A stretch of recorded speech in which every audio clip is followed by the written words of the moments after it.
எப்படிடா ரோஹித்தும் கோலி இல்லாம வேர்ல்டு கப்புக்கு போவீங்க?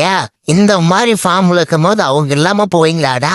இதுல ஒரு பக்கம் அவங்க 2 பேரும் போய் ரஞ்சி விளாடணுமா, டொமஸ்டிக் விளையாடி ப்ரூவ் பண்ணணுமா? இந்த ப்ரூவ் போதுமாடா?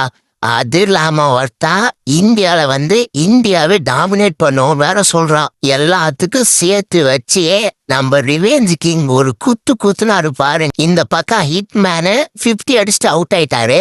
அதுக்கப்புறம் கோலி ஒரு இன்னிங்ஸ் ஆனாரு பாருங்க.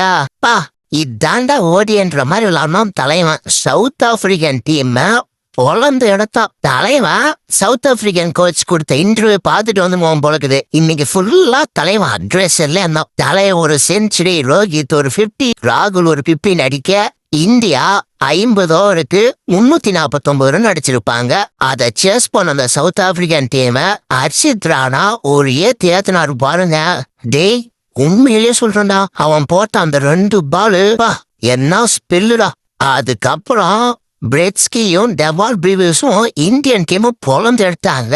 இந்த பக்கம் பிரீவிஸ் 37 ரன் அவுட் ஆயிருப்பாரு. அதுக்கப்புறம் வந்தாண்டா மார்கோ யான்சன். இக்கிற ஹைட்டுக்கு நின்ற இடத்துல அசால்ட்டா 6 அடிக்கிறான். வெறும் 39 பாலுக்கெல்லாம் 70 ரன் அடிச்சு போட்டு போயிட்டான். எங்க ஒரு கட்டத்துல சவுத் ஆப்பிரிக்கா இந்த மேட்ச் ஜெயிச்சிடான்னு நினைச்சிட்டு இருக்கும் தான் குல்லி பேர உள்ள மேட்சே மாத்திருப்பான். தலைவன் ஒரே ஓவர்ல மார்கோ யான்சன் விக்கெட்டையும் பிரெட்ஸ்கி விக்கெட்டே எடுத்திருப்பான்.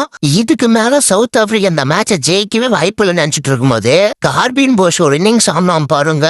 கொஞ்ச நேரத்துல பயமுறுத்திட்டு போயிட்டான். இந்தியா எப்படியோ 17 ரன் வித்தியாசத்துல ஜெயிச்சிட்டாங்க. ஒரு பக்கம் ரோஹித்தும் கோலி நல்லா பெர்ஃபார்மன்ஸ் பண்ணா, இந்த பக்கம் ஜெய்ஸ்வாலும் கெய்க்வாட்டும் சொதப்பிட்டாங்கன்னே சொல்லலாம். தயவு செய்து அடுத்த மேட்ச்ல கம்பேக் கொடுங்க ருத்து ஜெய்ஸ்வால். சரி, இப்போ நீங்க சொல்லுங்க, ரோஹித்தும் கோலியும் 2027 வேர்ல்டு கப் விளையாடணுமா விளையாடக்கூடாது? கமெண்ட்ல சொல்லுங்க.